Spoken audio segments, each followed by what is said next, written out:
এমন একটা কেলেঙ্কারি করে আমি আর রান্নাঘর থেকে নিজের রুমে যাই। আজ ছুটির দিন হওয়ায় সবাই বাসায় আছেন। আমি অল্প স্বল্প শাশুড়ি মা আর ভাবিকে সাহায্য করছি, কিন্তু গরমে ঘেমে একদম ঘামকুমারী হয়ে গেলাম। তাই শাশুড়ি আম্মু বললেন, তোমরা দুজন গোসল করে নেও। আর তানিয়া মা, তুমি তাড়াতাড়ি গোসল করে ফেলো, আবার আনাফকে করাতেও হবে, ওকে খাওয়াতেও হবে। তানিয়া ভাবি হেসে উনার রুমে চলে গেলেন। তবে আমি রুমের কাছে এসে ভিতরে যাওয়ার সাহস পাচ্ছি না। তাও বাধ্য হয়ে নিজেকে সামলিয়ে ভিতরে যাব ঠিক করলাম। কি আর হবে, শুধু জ্ঞান হারাবো, এছাড়া তো উনি আমাকে মেরে ফেলতে পারবে না। আমি রুমে দেখলাম উনি গতকালের সে ফাইলগুলো নিয়ে কি যেন করছেন। দরজা হয়তো উনি খোলা রেখেছেন।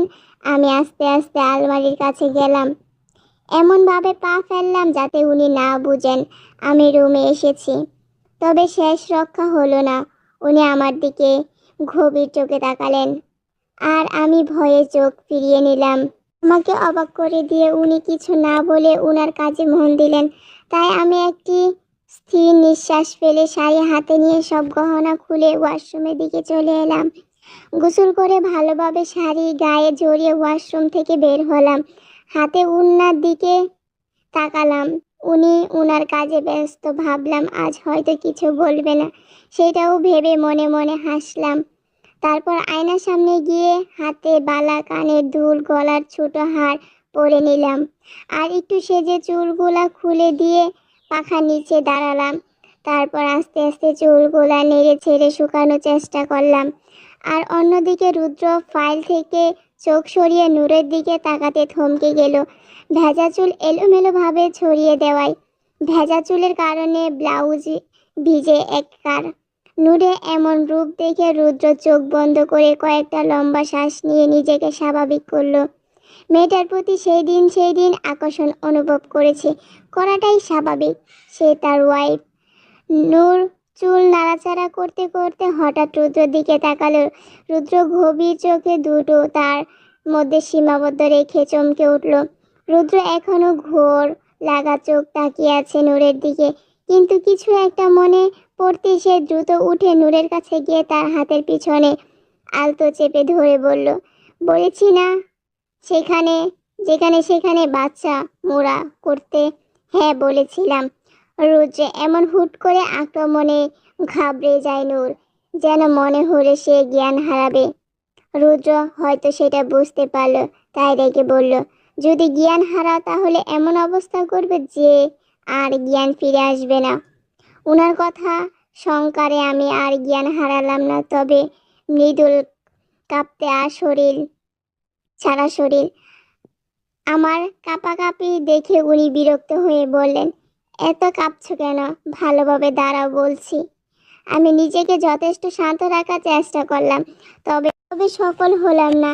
এক প্রকার দুর্বল হয়ে উনার বুকে ঢেলে পড়লাম, তবে জ্ঞান হারায়নি। উনি আমার এমন কাজে হতবুদ্ধ হয়ে গেলেন। তারপর মিনমিন গলায় বলেন, একটু কাছে আসতেই তুমি জ্ঞান হারাও, আর যদি দাদি যা বলল তা করতে গেলে তো তোমাকে আর খুঁজেই পাওয়া যাবে না। নেক্কো।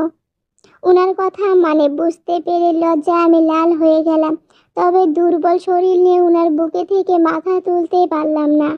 উনি আমাকে বললেন, দাদি আমাদের সবার গুরুজন, উনাকে আমরা সবাই সম্মান দিয়ে কথা বলি।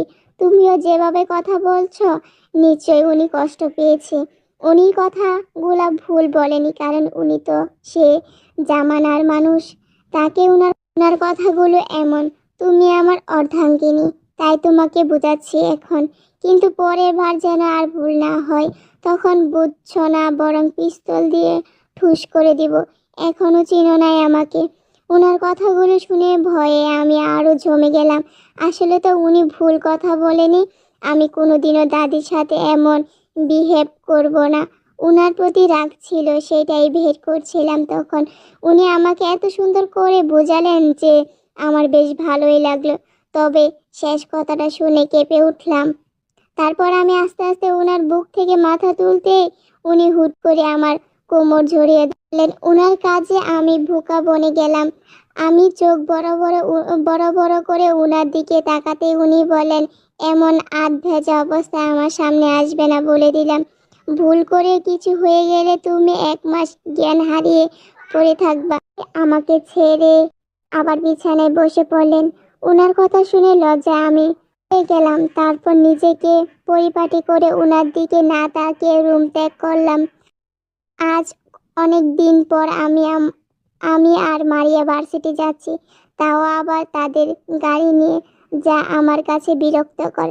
কারণ আমি সব সময় রিক্সা করে চলাচল করতেই পছন্দ করি, কিন্তু শ্বশুর বাবার হুমুকে আমাদের গাড়ি করতেই যেতে হচ্ছে। আর মির্জা সাহেব কথা মতো আমি কালো বোরকা হিজাব পরলাম। আমিও আগে পড়তাম, তবে মাঝে মাঝে। আমি ভার্সিটি আসার আগে উনি বারবার করে বলেছেন দুষ্টমি লাফালাফি একদম করবে না। উনার কথার প্রকার হুমকি ধামকি শুনে এই ভার্সিটি যাচ্ছি। তবে মিস্টার রুদ্র মির্জা নিজের ওয়াইফকে কখনো রুদ্র ভ্রুকুচকে রিয়ান চৌধুরীর দিকে তাকিয়ে বলল, আমি কেন আমার ওয়াইফকে ডিভোর্স দিতে যাব? ও মিস্টার রুদ্র মির্জা, আমি জানি তোমাদের বিয়েটা একটা মিস্টেকের কারণেই হয়েছে। রুদ্র স্বাভাবিক গলায় বলল, তো? রিয়ান হেসে বলল, তো কথা হচ্ছে আমার বোন তোমাকে পাগলের মতো ভালোবাসে। আমি চাই তুমি আমার বোনকে বিয়ে করো। রিয়ানের কথা শুনে রুদ্র চেহারায় বিরক্ত ফুটিয়ে তুলে বললেন, মিস্টার রিয়ান চৌধুরী, আমি অলরেডি বিবাহিত। আমার দুটো বউ পালা হচ্ছে, কিং মুড কোনোটাই নেই। রিয়ান এবার চোখ মুখ শক্ত করে বললেন, তুমি তোমার ওয়াইফকে ডিভোর্স দিবে আর আমার বোনকে বিয়ে করবে, এটাই ফাইনাল? রুদ্র বাঁকা হেসে বললেন, আমার লাইফের ডিসিশন কি আপনি নেবেন মিস্টার রিয়ান চৌধুরী? আর আমি আমার ওয়াইফকে ডিভোর্স দিয়ে তার জীবন নষ্ট করতে চাই না। রিয়ান কিছুক্ষণ চুপ করে আবার বলেন, তাহলে আমাদের মাঝে একটা ডিল হয়ে যাক। রুদ্র শান্ত গলায় বললেন, কিসের ডিল? রিয়ান শান্ত আর স্বাভাবিক গলায় বললেন, তুমি যখন চাও না তোমার বর্তমান ওয়াইফকে ডিভোর্স দিয়ে জীবন নষ্ট করতে, তখন আমি একটা কথা বলবো, তুমি ডিভোর্স দিয়ে দাও ওই মেয়েটাকে, তারপর না হয় তাকে আমি বিয়ে করব। আর তাও তুমি আমার বোনকে বিয়ে করে নাও। আমার বোনের জন্য এতটুকু ত্যাগ আমি করতে পারি। রুদ্র তার কথা শুনে রেগে টেবিলে থাকা গ্লাসটি নিচে ফেলে বলল, মুখ সামলে কথা বলুন মিস্টার রিয়ান চৌধুরী। ভালোভাবে কথা বলছি বলে মাথা উঠে নাচবেন না। আমি আমার বর্তমান ওয়াইফ নিয়ে সন্তুষ্ট আছি। আর আমি কাপুরুষ না যে নিজের ওয়াইফকে অন্য কারো হাতে তুলে দিব। এবং গেট আউট বলে চিল্লিয়ে উঠলেন। রিয়ানের অপমানে সেই জায়গা ত্যাগ করলেন। তবে যেতে যেতে বললেন, আমার বোনকে তোমার বিয়ে করতেই হবে। রিয়ানের সব কথা ভাবতেই রাগে সারা শরীর কাঁপল রুদ্র। সে কখনো ভাবতে পারে না নূর অন্য কারো হবে সেটা। সে নূরের সাথে থাকতে থাকতে তার মায়ায় পড়ে গেছে, কিন্তু রিয়ানের কথাগুলো কোনোভাবে ভুলতে পারছে না। তাই সেখান থেকে কিছু জিনিসপত্র ভাঙতে শুরু করলো। কখনো তাদের অফিসে আসে না, তার আলাদা কাজ থাকে সে সব সময়, কিন্তু ভাবার কথাতেই আজকে বাধ্য হয়ে আসলো। আর আসতেই রিয়ান হাজির। রুদ্র মনে মনে ভাবলো, রিয়ান যদি এমন একটা বাজে ডিল নিয়ে আবার কখনো তার কাছে আসে, তাহলে সে নির্ঘাত ঠুস করে দিবে। রিয়ান নিজে আজ গাড়ি চালিয়ে বোনের ভার্সিটির দিকে যাচ্ছে। সে কোনো সময় বোনকে আনতে যায়নি, কারণ ব্যস্ততার জন্য একদম সময় পায় না। কিন্তু আজ সে ফ্রি, তাই বোনকে সারপ্রাইজ দিতে আসা। মনে মনে ভাবে রুদ্রের কথাগুলা, রুদ্র যা বলছে তা একদম ঠিক। তবে রিয়ান কি করবে? বোনকে তাকেই ভালোবাসে ভাবলো, পরে আবার বুঝাবে। রুদ্র আপাতত সব শান্ত হোক। ভার্সিটির কাছে আসতেই সে গাড়ি থেকে বের হয়ে গাড়ির সাথে হেলান দিয়ে দাঁড়িয়ে আছে, কখন তার বোন বের হবে তার জন্য। কিন্তু কিছুক্ষণ পর কিছু একটা দেখে রিয়ান থমকে যায়। কঠোর হৃদয়ে খেয়ালে যায় একরাশ অনুভূতি। এই অনুভূতির সাথে তার নতুন পরিচয়। সে জানে না এই অনুভূতির নাম কি। সে দেখতে পায় তার থেকে কিছুটা দূরে দুটো মেয়ে বেলুন নিয়ে টানাটানি করছে, কিন্তু তার চোখ আটকে যায় কালো বোরকা হিজাব পরা মেয়েটির দিকে। চেহারা দেখা যাচ্ছে না, কারণ মুখের দেওয়া মাস্কটা নেওয়া হাতে গুল গলা টাইপের, গাল দুটো ঘেমে লাল হয়ে আছে, কাজলহীন চোখ দুটো বেশ আকর্ষণীয়, ঠোঁটটা অনেকটাই গোলাপি। এতটুকু ভাবতে মেয়েটা তার কাছে এসে বলল, ভাই আপনি কি আমার বেলুনগুলো রাখবেন?